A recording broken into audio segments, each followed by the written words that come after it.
Yeah. Computer generated. I can't do this. You're telling me you didn't make this? But I found it. I thought you were like a crazy artist. I was like, yo! I have no talent whatsoever. Okay, history. Originally based on parents portrayed, and that word is still used in the juvenile system. It's Latin for the court really takes over on behalf of the parent. Takes ownership of the, I'll say delinquent, because that's usually what they are, juvenile delinquents. Modern practice of legally separating the adult and the juvenile offender traces back to the development of the Elizabeth era. That was Elizabethtonian, but the Elizabethan era. Poor laws and the creation of the English Chancery Court. I'm not sure if this textbook talks about the do-gooders, but there was a movement of entitled wealthy women back during this era. They called themselves the do-gooders. And their goal was to provide a better life for these delinquents that were running around in the streets. So they would round them up, put them in homes, and provide for them. Until people started saying you can't just take kids off the street. That's when they had to go to court, the Chancery courts, and actually get authority. That's the beginning of when society felt the need to take care of the youth. So poor laws, Chancery courts were brought from England to colonial America. It's been going on for a while, but then it gets formalized. Local jurisdictions developed these to accommodate dependent youths. The child savers, same thing as do-gooders, influenced state and local governments to create the independent correctional institutions to house minors. These kids were running rampant on the street. You picture that. This is New York, Boston, very highly populated areas. They're still on horseback. The streets are dirt, muddy, and these kids are running through causing havoc. The do-gooders, the highfalutin society. I picture this woman with a bonnet and the dress with a petticoat and all that. I think I saw a picture of that in the text once, and it's that's the kind of people that were getting together, trying to make a difference, trying to save, child savers, save their children, these children. And mostly it was Christianity. It was a Christian movement also at that time. They formed these houses, homes for the children, and then schools followed, aimed at punishment and based at the concept of reform through hard work and discipline. We want to teach these children right from wrong. They're literally taking the place of the parent.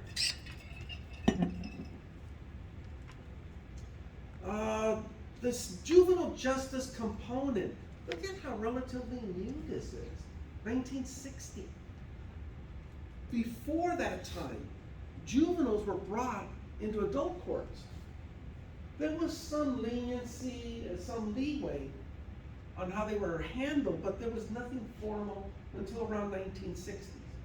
Supreme Court radically altered the juvenile justice system when it issued a series of decisions that established the right of juveniles to receive due process of law. Up until that point, they had no rights. Juvenile justice between 80 and 2000 grew to some public concern, shift to crime control and punishment. Prior to 1980, the thought, the mindset was rehabilitation, salvation, training, education. It wasn't until right around 1980. There's a shift. Now we want to punish them. We want to hold them accountable. We're trying to get a handle on control. Remember now what's going on right around 1980. Youths, gangs, drugs, a big, huge influx of gang activity And these gangs are using the kids as mules because they know the laws are a little more lenient. So they're abusing these kids, forcing them into the gangs and into trafficking their drugs. So the courts had to change a mindset as well. If that's what you want to do, then we're going to hold you accountable. Got a little video, I think. See if it loads.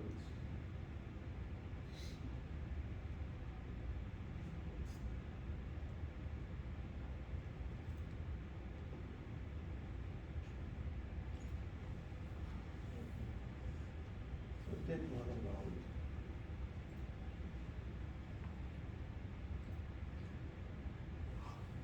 History. This is a nice video. Let me see if I can find it real quick.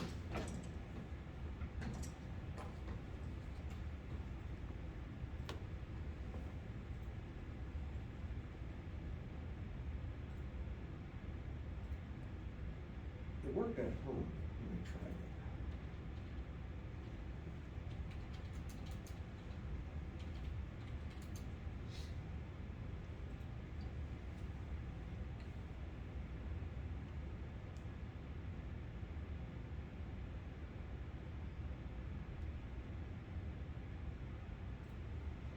Imagine if you can make $2K or $5K or even $10,000 a month from anywhere.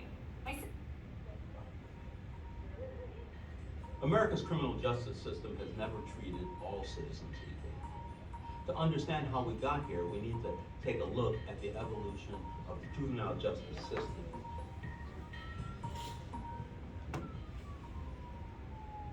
Back before the American Revolution, the colonies followed the common law of England when it came to criminal justice.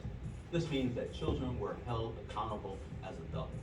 In 1646, Puritans in Massachusetts enacted a statute called the Stubborn Child Law. This made child disobedience a capital offense, allowing a death penalty option. But then things started to change. In the 19th century, the idea emerged that children should be taken care of by the state. This notion ultimately empowered the state to serve as a guardian. In 1825, the New York House of Refuge opened for juveniles only. They were called delinquents to distinguish them from criminals. Reformers stressed that delinquents could be reformed, and if properly supported, they wouldn't turn into lifelong criminals. In 1899, Chicago reformers, also known as child savers, many of them disenfranchised women, decided to fight for the defenseless. One reformer, Lucy Flower, had been an orphan herself. The child savers pushed for the creation of the first ever juvenile court. This wasn't like a regular court. There was no jury. The judge didn't look down from a bench, but sat at a desk. Julian Mack, one of the first such judges, said a kid should be made to feel that he is the object of its care and solicitude. This court was the first of its kind anywhere in the world. Kids didn't get prison time, but instead were put in institutions or programs. Like parents, the court tried to steer kids toward becoming responsible adults. Within 25 years, most states started to think the same thing.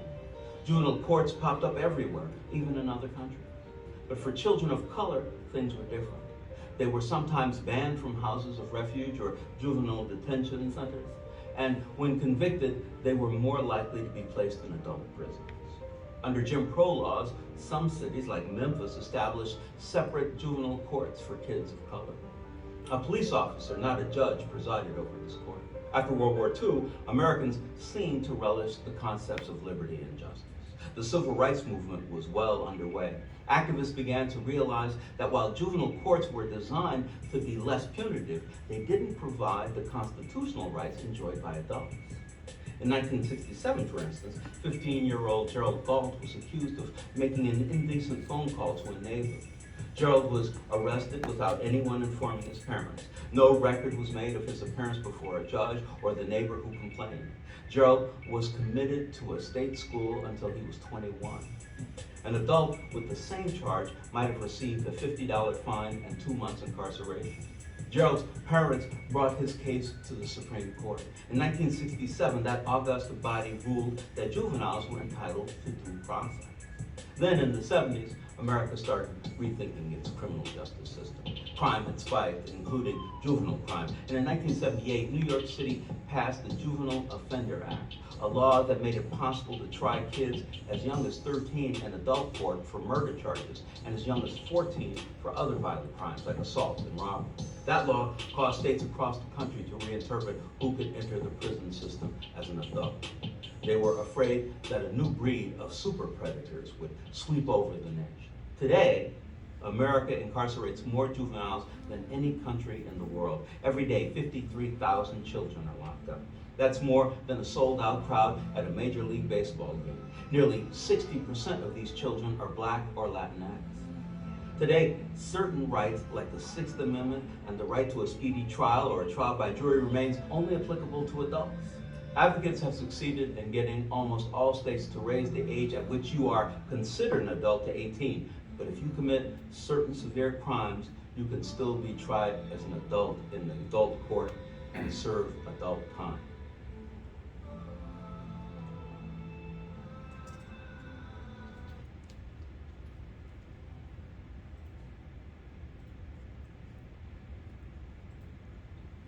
Hey, thoughts?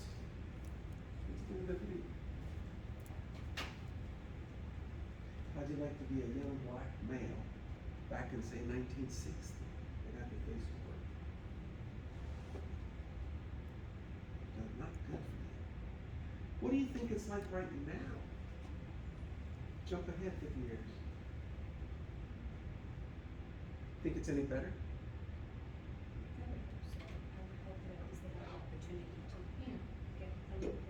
Never lose that hope.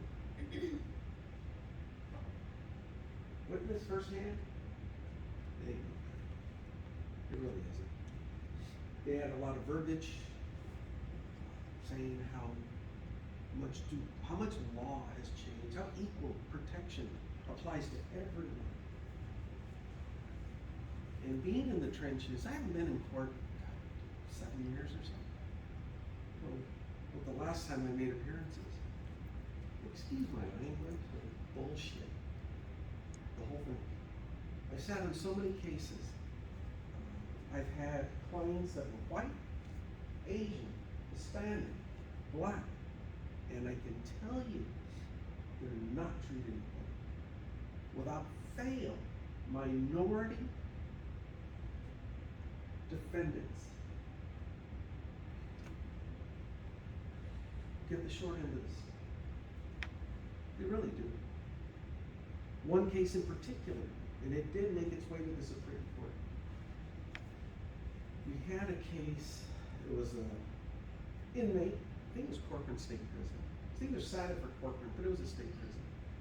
And it was a black male. I mean, he was no good guy. This guy was in prison for a reason. About 24 years old, gangbanger. He was charged with assault, battery, the use of a weapon, I believe. And then he also had other charges that involved battery and theft. So this isn't a good guy. I investigated the case, we get ready for court, and we're selecting the jury. And if you remember, there's preemptory challenges and challenges for cause. So we get the jury pool, and you look out at the gallery, and it's about twice the size of this room. And we maybe had like 100 to 125 candidates. So I make it a habit. I like to canvass to see what the jury pool is going to look like. And if I remember correctly, we maybe had a handful, 5 people of color. Everything else was white. I even commented to the attorney. It looks like a loaf of bread out there. It was that bad. He goes, don't worry about it. He goes, we at least got 5 because we wanted to get some color on the damn jury. You have the right to be tried by a jury of your peers. That's what it says. He said, okay, let's shoot for it. So they call the first panel up there, I think it was 14, 15. One person of color. District attorney gets up, dismisses that one person. Preemptory, doesn't have to say why. Gone. And we excused a few others. He excused some for cause. I mean, they're always gonna excuse for cause. We got rid of, I'd say half. So we get another half all white, get another half all white. We were waiting, we were going through our exemptions left and right, trying to get some more people. We ended up getting 2 more people of color on the stand up here in the jury pool. And district attorney gets up, excused one under preemptory, he had one left, and the other he challenged. And the judge gave it to him. We made it through the whole jury selection, and we got rid of every single person of color. So bad that the attorney, his name's Jim, he got up and made a big issue, made a big stink about it. Saying, this is bullshit. Well, he didn't use that language, right? But you could get the sentiment. Furious, this is not right. And the judge says, okay, well, you have the right to appeal. Put it on the record, so we did. And Jim filed the appeal. That case coupled with a couple of others that had the same outcome. This is Kings County, up north. Predominantly white, okay, except for the prisons. And so when you get people of color that are coming through our courts, superior courts, they're not getting that representation that they're entitled to. Went all the way through the appellate courts, the whole bit, up to the Supreme Court, and the Supreme Court said that there was no violation of due process because that was the pool, the selection pool. So in other words, if you have 1,000 candidates and only 2 meet that requirement, it's not the state's fault, it's the demographic. And that's kind of how they justify it. Still left a bad taste in my mouth. That's just not right. So when you get these people coming through, people of color, minorities, women, you do not get equal representation. Know that going in. That's just the way it is. It's going to be an uphill battle. Doesn't mean I'm saying that the court is biased, that the judges are evil, or even the prosecutors are evil. That's not the case. It's just the circumstances. And how are we going to change that? I really don't know. But that used to get me so upset. It still does. There has never been something like with the whole reform of the system where they could say, for example, no matter what jury, 25% white, 25 black, Nope. nothing like that. It's They even unrealistic. it out, Yeah, really? no. It's unrealistic because what happens, like say again, Kings County, we don't have 25%. And worse is Mariposa County, when I was up at Jamestown. That court, I never worked the court as a civilian, but as an officer and a sergeant, I used to go to that court all the time, taking inmates up there for trial. There, the whole county, 95% white. How are you gonna get 25% of a minority?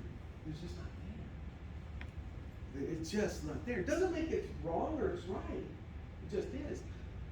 At the prison where I worked, I was a sergeant. There were 3 minorities, 2 Mexicans, 1 black guy, out of about 700 to 800 uniform staff. What are you gonna do? You couldn't make it like, say, if you get served, like you go to jury duty where they compensate for the fairness of it all, right?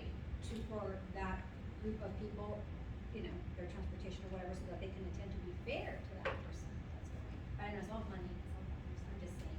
It would be nice. Yeah. Okay, that was Sierra. Yeah. Yes. Oh, go ahead. No, I was just gonna compare the other side of the coin when I got to St. Quentin. The demographic's different now. White was the minority.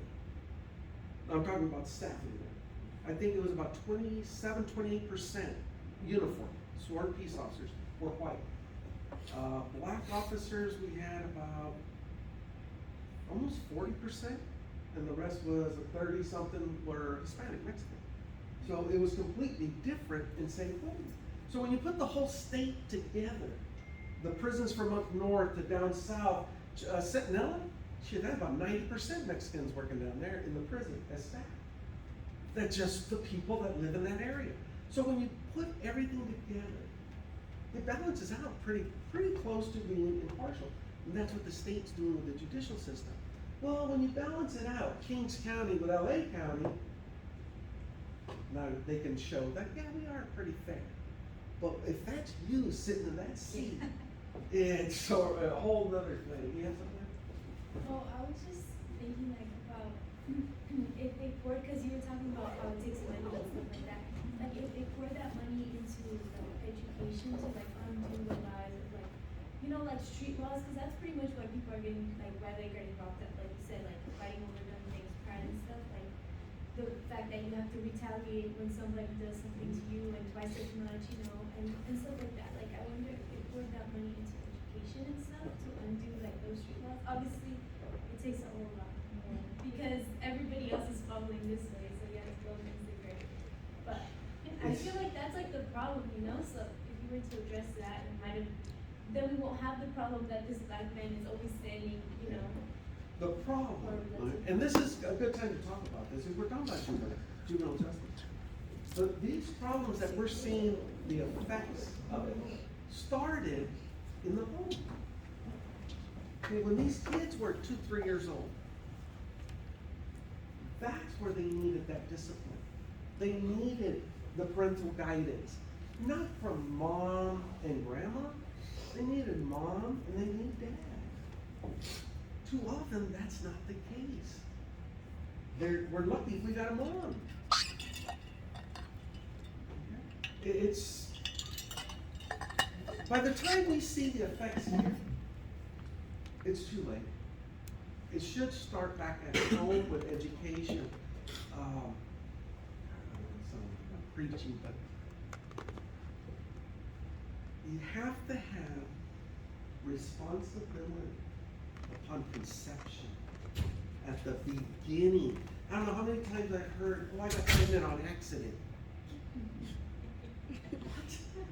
That just doesn't make sense to me.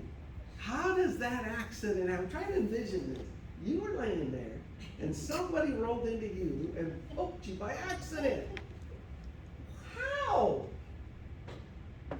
And if someone here had a child at an early age, okay, I'm not picking on you, because I know things do happen, I get it. But damn it, society, in my own very small opinion, has come too tolerant of underage sex, underage pregnancy, so much so that there's television shows, Teenage Moms, I think they call it, or something like that. Right? You guys know the shows I'm talking about? That used to be something you hid. If your kid came out pregnant, you send her to a convent somewhere to get rid of her because it was a shame. And now it's celebrated. Let's get you a TV show because you got pregnant by accident. So, schools, high school, they have special rooms, programs for pregnant students. Honestly, I don't know. I feel like they're trying to be like good. Like I feel like they're trying to do good. You know what I mean? But I think education is so important because people are like, oh, like it was my first time and then it just happened. You know, like people don't know that they're literally kids. Like you said, they're literally like 15 years old. I'd say 20, 30 years ago that would be true. Yeah. These days, I was telling you guys about my 10-year-old son, or grandson. He knows. At 10 years old, he already knows. He was teasing my daughter. I guess her and her husband were kissing in the kitchen. And he walks up and says, be careful, that's how babies are made. So it's like a joke. And she just looked at him and said, what did you say? 10 years old. They know. These kids do know. So it's society. Look at commercials. Carl's Jr. commercials. They show almost a naked lady on a hot rod car. So what the hell what are they selling? Then you see a messy hand. You know the commercial. You probably have that saved. Yo, what? Yeah, no! But you know what I'm What did I talking do? I didn't know. Okay, but you get it. It's accepted. Yeah. Wait a minute. It's accepted.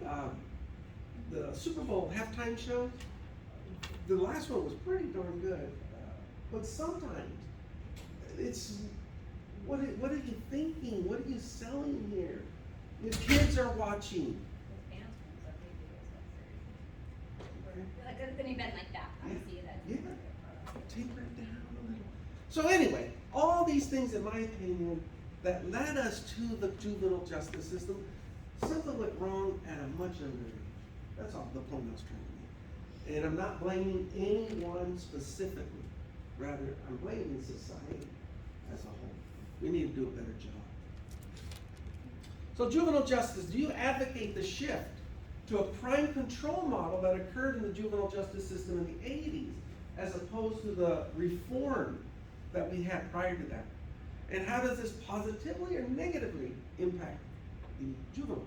So think about that. Prior to 1960 and then through 1980, the focus was always to reform, to try to educate this delinquent, to teach them right from wrong so they can continue on and be a prosperous adult. But around 1980, the courts said, no, we're going to look at these delinquents more as a criminal, switch to the crime control model, and punish. Did we do the right thing? Let's start there. Sierra, did we do the right thing? I think in certain situations, yeah, like obviously if a 15-year-old purposely murders somebody, yeah, they should be tried as an adult, but, I mean, yeah, I don't know. Okay, so you say yeah. I agree. Well, it's basically just on the circumstances, essentially, but I feel like they're really young, they need a second chance. Their brains not fully developed. We need the support, I think, like he's saying, the support to educate them, to kind of guide them in a way, but yeah, something like he was saying, like in case they shot somebody, then we have to have.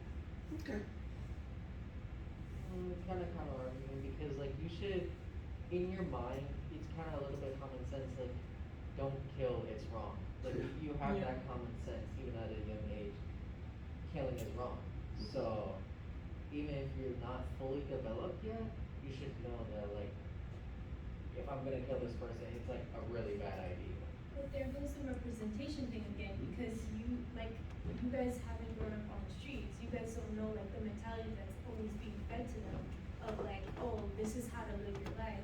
This is who I look up to, right? Like that's, you know, like it goes back to that of like a representation, you know, like you guys have never gone through that. You guys don't know what it's like to be on survival mode all the time. No, there's a lot of truth in everything you're saying. One thing I do agree with everybody, there's no absolute that, oh, we should always treat people like an adult. Or no, we should always treat people and focus on rehabilitation and reform. There is no absolute, because it does depend on the circumstance. My goodness, yeah, what's the answer? And you bring a good point. I don't know what these kids have been through. Hell, I hear my students tell me stories of their lives, and it breaks my heart. It's crazy that young people should be dealing with the circumstances they've been dealt. It's heartbreaking. So I do get that. I don't have the answers. I have a lot of understanding, but you should not break the law. Breaking the law is never the answer. Okay, it really isn't. I usually throw this scenario out right about this time of stealing, theft. You got a kid growing up in a neighborhood like you can imagine, a poor neighborhood. Mom's a crackhead on drugs. Dad's absent at best and most of his time in prisons. There's kids at the house, they gotta be fed, and you got, let's say, a 12, 13-year-old, the oldest child. He's got a couple of younger siblings, 8 and maybe even 5. And this person's taking on the responsibility of being the adult. No means of support, so he does what he can. Goes out, steals. And he's not stealing to profit, he's stealing just to bring food home and feed these kids. So he goes through the store, he's taking loaves of bread, he's taking cold cuts, chips, just things that he could bring home and feed them. And he gets busted. Okay? So this is the guy we're dealing with. We take him down, and you're the officer. You have this person in front of you. Are you gonna make an arrest? What are you gonna do? Listen, what are you gonna do? I figure you'd have something. Well, what I would you do? wouldn't. Like, if you're young and you tell them the situation, and you're stealing because you don't have money, they can possibly help him to get like help from the government Okay, and give him money like EBT or stuff like that. okay, so you wanna help this kid? Yeah. Okay, Sierra, what are you gonna do? I would definitely call Child Protective Services, obviously, and get them taken out of that home, hopefully. And then obviously, like, if they do stay at the home, like, you know, they have, like, obviously churches always do the food drives and stuff like that. So there's always like an alternative. There's that you resources can for them, yeah. present to them, like, Yeah. hey, instead of stealing, you can do this. Yeah, You know. give them some alternatives. Okay, so nobody's gonna arrest this kid, right? I don't risk the parents, because then ultimately, like Yeah. you said. Well, one of it them is already in It prison. is the parent, and like you say, all along, you know what Ann was saying and everything, it is the parents' responsibility, their fault, you know, 100%. Absolutely. It starts at the home. Does anybody Yeah. think it's not the parents' fault here? Like No, even, right? even now, with what No, I you don't see in the stores that the kids are doing, or just like the behavior, you know, where their little video TikTok thing going on. I mean, seriously, where is the parent? Yeah. You know, arrest the kids like the parent, put the parent through some type of education training on how to raise kids, you know. Honestly, it all falls on the parent, 100%. Okay, so let's continue down this track. This isn't the first time you've dealt with this kid. You've had him in custody before for the same things. You've taken him down to the church. You've called CPS. And by the way, CPS, they're one of the biggest failures I've ever had to deal with. They're not the answer. In theory, they should be the go-to kind of people. Unfortunately, it's more corrupt, and too often, the kids that you're putting under their care end up falling through the cracks because the people responsible aren't checking up on those foster homes, and those kids are being abused in the foster homes. The money that is sent to those kids that's being provided for them is often being kept by the ones providing for them, mishandled, and the kids go unattended. So you just took them out of a bad environment and put them in another bad environment. Too often, that's what happens. This kid now, he's done this numerous times. You've dealt with him. You've talked to him. Meanwhile, you have a responsibility to that person who owns that store. Because remember, this story here isn't the only one.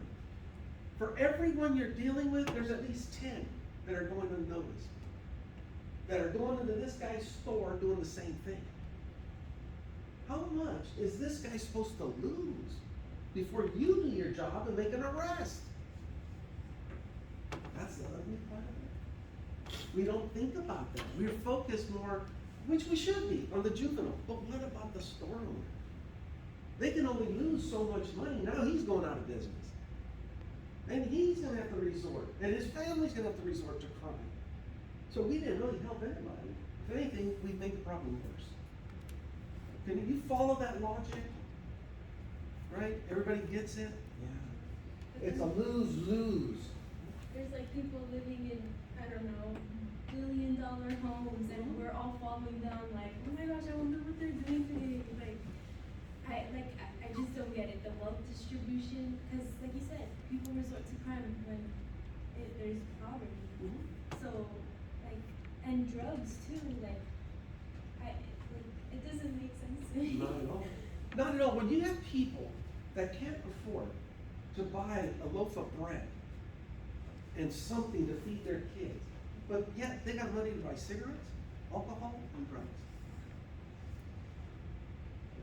Where's the priorities here? Or a game box or something, so that they can stay in front of it and watch, you know. what their Babysit. parents are- Yeah.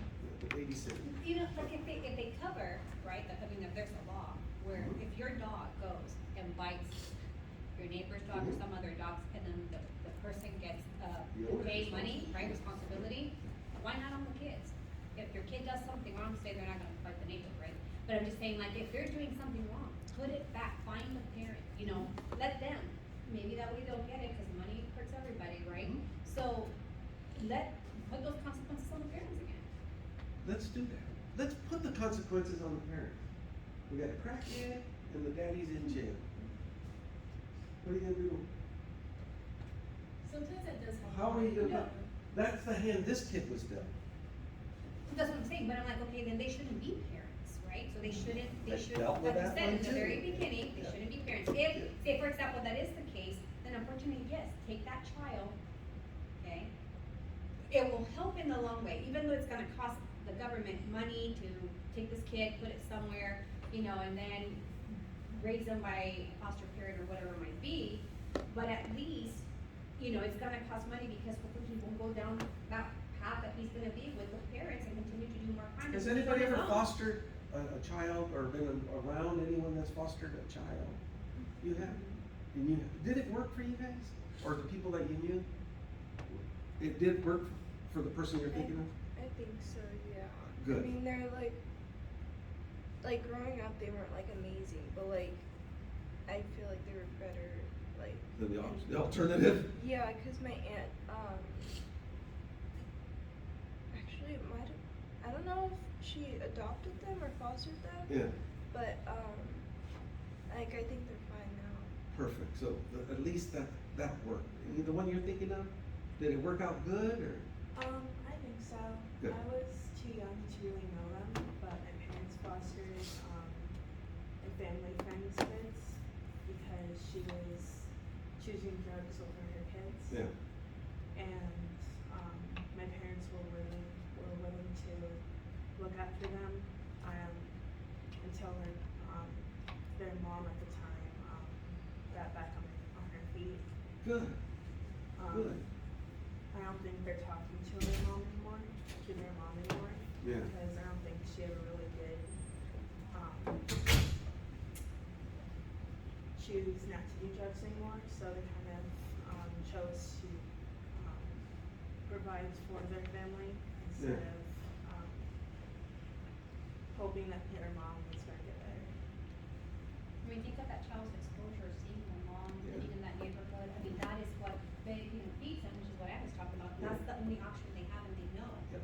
So in the long run, if you think about of the whole cost with the whole jail and being in jail and the taxes and all that, whatever you want to call it, even after he gets out of jail, is he better off in that environment or is he better off, okay, suffering maybe a little bit? I know sometimes foster homes are not the best, but having another alternative that could maybe better and help him in the future. That's one of the systems, if anybody ever has a chance to look at it, CPS, in theory, it should be the best thing that can happen to these kids.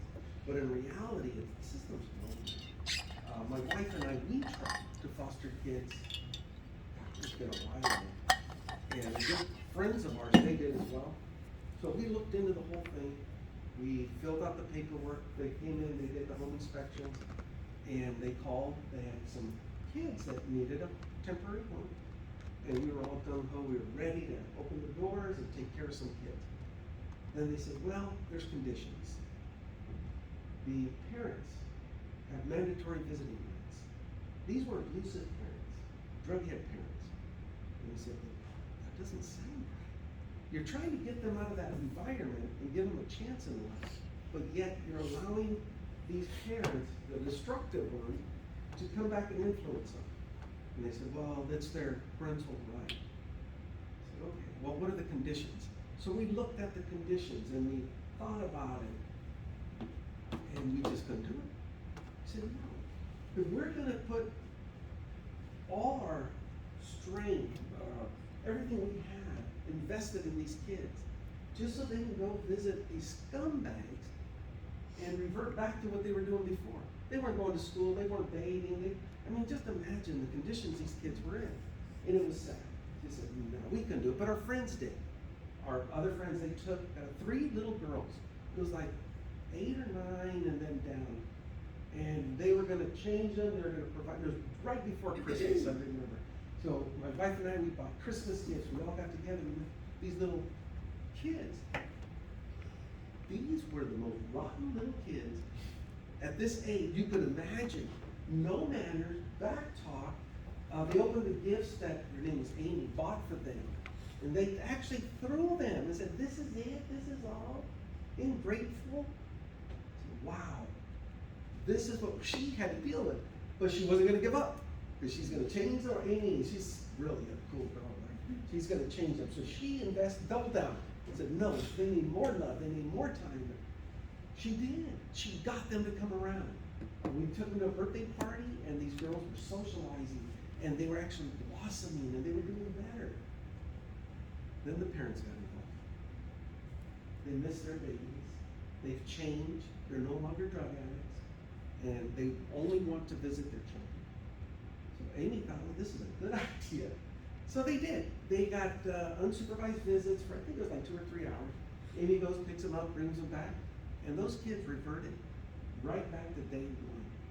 The same mannerisms, the same type of behavior, and this started happening every time the parents were involved, to the point where, because Amy has a daughter of her own, it started affecting her own daughter, and she had to go back to the court and says, I can't do this anymore. And I'll tell you why. It's because of the parents, not the kids. It was the parents that were causing the problems. As a parent, in those circumstances, why can't you just say, you know, thank you for giving my kids an opportunity. I'm just going to leave them alone. That was the best thing they could have done. And Amy told them that. No, they're our kids. We have a right. Here we go with the rights. And they ruined those children. Well, they want probably what is it, that one payment from the government that they get for every kid they have, you know, so they need their money. I wanted to say that, but I wasn't going Well, to. I said. Yeah, but thank you. But you know 'cause, what, yeah. in a way too, the court, who knows what is at fault here? Our messed up court system, The like you system. said, right? The Because they don't put enough strong support for these parents even to, in a case like this, to protect the children. So now think of these children, those 3 little girls, they're at least 10 years older now. I don't know where they're at, but it wouldn't surprise me if they're sitting in court somewhere or a detention center. They were not going down the right path. So if you let that happen at the younger ages, this is what's inevitable. It's going to happen. We're setting them up to fail. And it's all our responsibility. Today, the juvenile justice system has jurisdiction over delinquents and status offenders. Maximum ages, there's exclusions, there's 450 drug courts. Okay, so we know what a delinquent is. What is a status offender? You will see that in the quizzes. From what it sounds like, it's somebody who has like a status quo or has to maybe. The only reason it's a crime is because of the age. That's called a status offense. So at you're 25 years old. If you want to buy a beer and smoke a cigarette, you surely can. You're of age. But if you're 15 years old, you can't buy a beer or drink a beer or smoke cigarettes. And if you do, that's considered a status offense. It's only a crime because of your age. You gotta know that. Exclusion of certain types of offenders.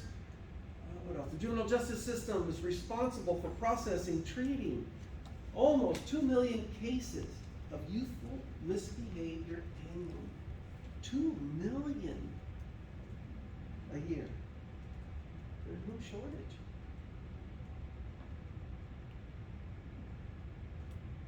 I have a little video. Juvenile system. See if I can get this one quick.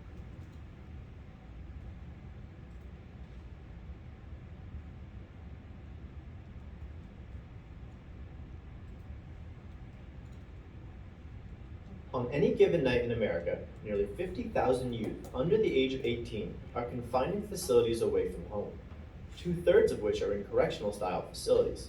According to the nonprofit Prison Policy Initiative, this number has decreased over the last 20 years, but the United States still incarcerates the most children in the world. Sarah Hinger is a senior staff attorney with the ACLU's Racial Justice Program. The United States far outpaces other countries in detaining and otherwise criminalizing young people, and that has, again, similar to the adult system, a disparate impact on youth of color who are disproportionately represented in contact with the criminal justice system. But why is that? And why are so many youths arrested in the first place? Michael Corriero is a former New York State Supreme Court justice. At the turn of the 19th century, we created the world's first juvenile justice system. The idea behind that was that as a society, we had a moral obligation to recognize the developmental differences of children as compared to adults. But the idea of rehabilitation through the prison system isn't working. In 2012, the Department of Justice began tracking formerly incarcerated people of all ages. The latest report, released in July, found that of individuals arrested at age 17 or younger, 71% have been rearrested within 3 years of their release. That number climbed to 80% by year 5. The impact on an adolescent's access to education is part of the issue. In 2015, the Council of State Governments found 1 in 3 incarcerated youth were either receiving or needed special education services. The report also found more than half of incarcerated youth were behind grade level in reading and math, and around 60% had repeated a grade. The educational obstacles after prison begin before the first arrest, says Hinger, when school disciplinarians initially put a child in contact with the justice system. The school to prison pipeline refers to the process whereby school systems address young people through discipline and criminalization, and effectively place them on a pipeline to continuing and more extensive contact with the justice system. And that can cause long-term harm. It ends up undermining any sort of positive modeling or reinforcement. It further removes the child's attachment to school, alienating them and pushing them forward towards more negative influences. And even if an adolescent is innocent when arrested, the length of time required to post bail could lead to a suspension or expulsion from school. So if a young person came into the system and bail was set and they were unable to make bail for 2 weeks or so, or someone was willing to put up the bail, that young person's education would be disrupted to the extent that very often they were not permitted back into the very schools that they were attending while they were arrested. Children do attend school while incarcerated, and according to a 2013 Justice Department report, inmates of any age who participate in correctional education programs have 43% lower odds of returning to prison than those who do not. But the negative effects of traveling through the justice system and falling behind in school can follow youth well beyond their release. Formerly incarcerated people are twice as likely not to have a high school diploma. Their unemployment rate, 27%. According to the Prison Policy Initiative, when children are pushed away from education and into the justice system, it leaves them unable to compete in a job market that needs skilled workers. This is especially true if the individual did not receive youthful offender status. That status, Corriero says, means they could come out of this experience without a permanent criminal record, which is so crucial and important for young people in terms of their capacity to eventually enter into the adult world, if you will, with a clear slate in terms of opportunity. This is what drove Judge Corriero and his colleagues to set up and preside over the Manhattan Youth Park, a court exclusively designed to deal with the cases of kids between 13 and 15 and their co-defendants, to channel youth cases to alternatives to incarceration programs. Those who sat in that park were expected to understand the vicissitudes of adolescence. Were expected to develop an interactive relationship, if you will, with the young people that appeared before. And what we tried to do was to develop a process that helped us to channel out of the system those children that we thought we could work with by linking them to alternative to incarceration programs. The youth park eventually became a model for mobilizing social services for young people under a judge's watch, because, Corriero says, the dominant policy behind prosecuting children should be that of rehabilitation and not a punitive one. Young people are going through a period of cognitive development, which means not only are they likely to change and mature out of any challenging or problematic behavior, but also that as a product of where they are in life, their reasoning and decision-making skills are different, and they need different things. Youth are just not primed to respond as well to punitive consequences and punishments or negative incentives. Instead, Hinger argues the key is to hold youth responsible for their behavior outside of the prison system if possible, to stop the negative impacts on education and recidivism before they start. when effective interventions are made, there are dramatic reductions in negative consequences and problem behaviors. For the PBS NewsHour, I'm Tim McPhillips.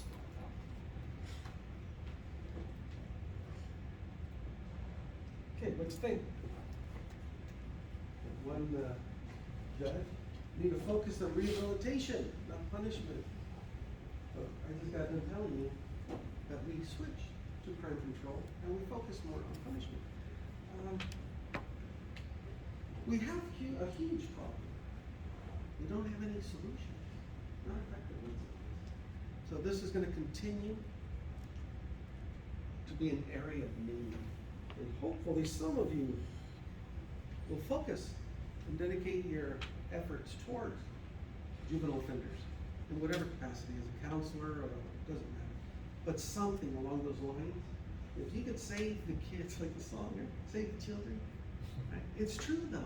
We can make a better world for everyone. Differences and similarities between the adult court and the juvenile court. There's a couple of charts I listed for you. I'm not going to read every one. You can see them for yourself. This information is in your textbook, and it's on this PowerPoint.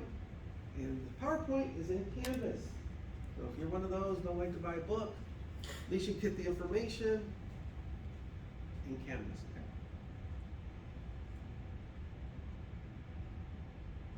Similarities and differences. Standard, what's this? Of proof beyond a reasonable doubt. Third one, fourth one down in similarities. In juvenile court, juveniles have no constitutional right to a jury trial in school without probable cause or a warrant. Even the Fourth Amendment loosely applies to a juvenile. If you have a locker in school, it's not considered personal property. A school official can open your locker without cause.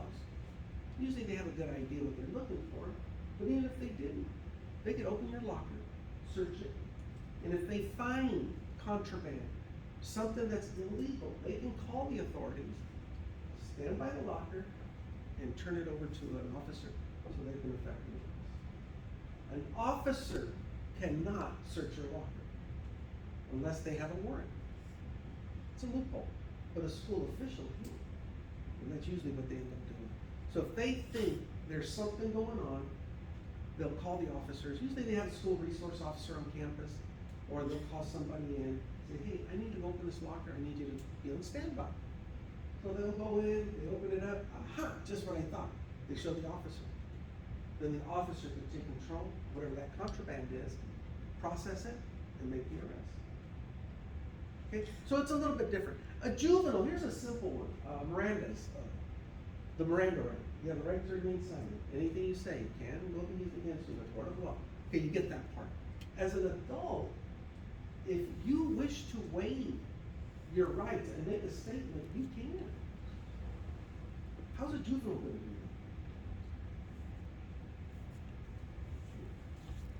do that? So pretty much anything they say is protected. So you gotta be careful when you're dealing with a juvenile. Get into utterance, that's different. If they just say something, make a statement, of course you can use that, but you can't pursue the line of questioning. An adult has to be present, acknowledge the rights, and then waive them on behalf. That's usually a parent or a guardian. So those are some of the differences off the top of my head that I can think of, and of course there's a lot more. Death penalty, let's see if there's anything in there. Yeah, it has to, 8th Amendment prohibits a death penalty for juveniles under the age of 18. So what if you get that 15-year-old? And I think later on in this presentation, I do have a video of this callous juvenile offender, took a life at the age of 15, and they want to try him as an adult. So why would we want to do that to begin with? Why do we want to try a 15-year-old as an adult?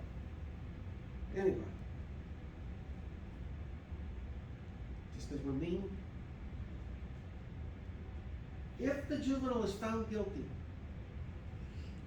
of a juvenile offense, the state controls this individual to the age of 25. At 25, they have to be released. You no longer have any authority over them. So if you try this 15-year-old, 16-year-old of a capital offense, found guilty, can't do death penalty, but we give him life. Life for this individual is to the age of 25. Think about that. 25, then they're free to roam, reoffend. But if we take this individual, bump them up to the adult court, and they're found guilty in an adult court, now you have control for the duration of their existence. That's one of the biggest motivators. Doesn't happen often, but it can. It can. And there's different ways you can petition for a juvenile to be bumped up to an adult court, and we're going to talk about those different ones. That doesn't make sense to me because the juvenile, like in a juvenile institution, don't they have more resources to be able to rehabilitate and like just a better environment than in an adult institution where they're just gonna be learning more stuff, you know, from the older inmates. Like that doesn't really make sense to me. Why they would want to drown them on the. Because they don't want this individual getting out at 25 and killing more people. Yeah, but if they go to this institution that's better, like a better environment for them to actually rehabilitate, then that gives them a better chance to like, okay, you teach them a skill or something, you make them work, you know, like you get them plugged in, and then they have an actual opportunity, an actual second chance to be like, okay, I don't want to be locked up for the rest of my life. I'm gonna go give like, you know. Oh, I get what you're saying, but I get it. But then even though at that age, they, like somebody was mentioning too, they know what they're doing. I think that's what you mentioned. They know in their mind what they're doing. What if that person, Exactly. your dad, right? That's what you're thinking? Yeah, I mean, something personal to you. I think, like you say, yeah, in a way, if it's something minor and they are being sent somewhere where, you know, they are learning and they're rehabilitating themselves and they're better, that's great because they're younger and they haven't done a crime like that. When somebody shoots somebody, and especially it's personal, then I think that changes the whole scenario, There's the a way lot, to look at it. a lot has to be proven. The intent, the malice, the level of sophistication. That this 15 or 16-year-old does have the mental capacity of an adult. All of this has to be proven before it's even considered bumping them up to an adult court. And one thing you gotta remember too, we changed focus. We no longer emphasize rehabilitation. We've switched over to crime model and punishment. That's another reason. You made good points, but just this is a bad guy. And I hope I can find the video. I think I plugged it in, and you'll get to hear this kid,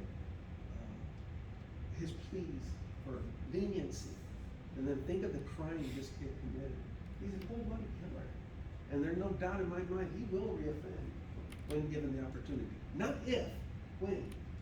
These are people, the ones I'm thinking in my mind, these are cold-blooded killers. You haven't seen evil like this. Because it's not every day, thank goodness. But when you look at this person, you look them in the eye, and you could see that little devil with the horns. You're fine, he's not. But you could see that evil. This person would rather just choke you, slit your throat where you stand. Are they able to test them for like a mental illness or like psychopathic? Sure. Absolutely. They're sociopath, psychopaths, yeah. But remember, the individual has to be a willing participant and give honest replies. Sometimes they do, and it's really interesting when that happens. Sometimes they're just bored and they want to play with whoever's giving the test. No, you get all kinds of crazy people coming in. But I am glad though we do have a manner in which to take a juvenile offender and try him as an adult. Not that I want to do that with every single one, but there's special circumstances where it should be done. Okay. All right, we'll pick up where we left off. See you guys on Wednesday.